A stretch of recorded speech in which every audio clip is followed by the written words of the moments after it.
Olá, meus queridos, boa tarde. Vamos observar a atividade primeiro da página 57, que pediu lá para que fizesse um experimento. Então, se nós pegarmos um pedaço de pão e deixarmos fora da sacola, vamos perceber que ele vai ficar bem durinho, não é isso?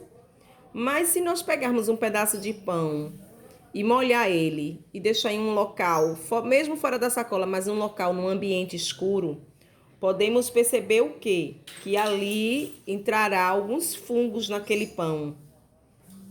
Por que, tia Viviane? Vai entrar uma menor quantidade, mas a gente percebe que vai entrar alguns fungos, porque o próprio pão e a água são alimentos para esse fungo. O pão umedecido ficará todo embolorado, ficará também meio acinzentado, meio esverdeado. Vocês vão ver que vai surgir uma camada. E aquela camada ali são os fungos, tá? Os fungos, eles têm vida. E podemos observar que para o ser vivo surgir, aquele fungo surgir naquele pão, foi necessário água. E ele vai ficar um pão morfado. Então, a gente vê que o fungo é um tipo de ser vivo, como nós já estudamos nas atividades anteriores. Os fungos se reproduzem por pequenas partículas que não podem ser vistas a olho nu. Ao encontrar o alimento e a água, as partículas vão se desenvolvendo. Foi isso que aconteceu com o pão. No momento que o pão ele é umedecido, ele é molhado, ele encontra-se ali, fica ali por um determinado tempo, essas partículas que nós não vemos aos olhos nus, esses fungos eles vão crescendo, eles vão se desenvolvendo, porque houve alimento para eles. Então, os fungos e as bactérias são decompositores e usam o resto de organismo como alimentos e para se transformar em sais minerais para a própria natureza.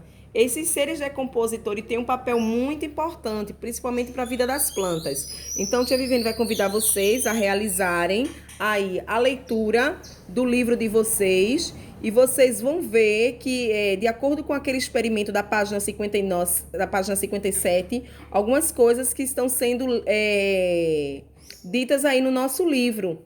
Então, quando a gente vê que os fungos se reproduzem por pequenas partículas, a gente vê também que os fungos a gente não pode vê-lo.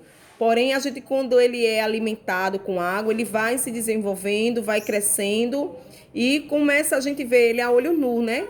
Que é aquela parte acinzentada, meio esverdeada que a gente vê no pão, que fica.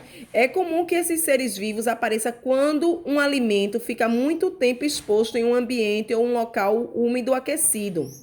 Minha gente, se o processo fosse acompanhado, se a gente acompanhar um pedaço de pão até o final de semana, a gente vai ver como isso vai se desenvolvendo. Os fungos e as bactérias que se alimentam de seres mortos são chamados de decompositores. Eles se alimentam os fungos e as bactérias são decompositores porque usam o resto de organismo como um alimento, tá certo?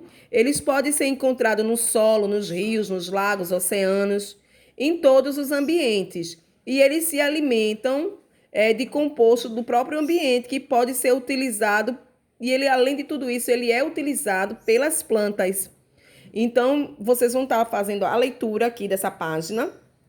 Tia Viviane não vai ler, porque senão vai ficar um vídeo muito cansativo. Convido vocês a lerem essa página. Vamos responder primeiro a página 57, de acordo com o áudio. Prestar atenção. Dúvidas, é só ir me chamando que a gente vai conversando e vai tirando essas dúvidas.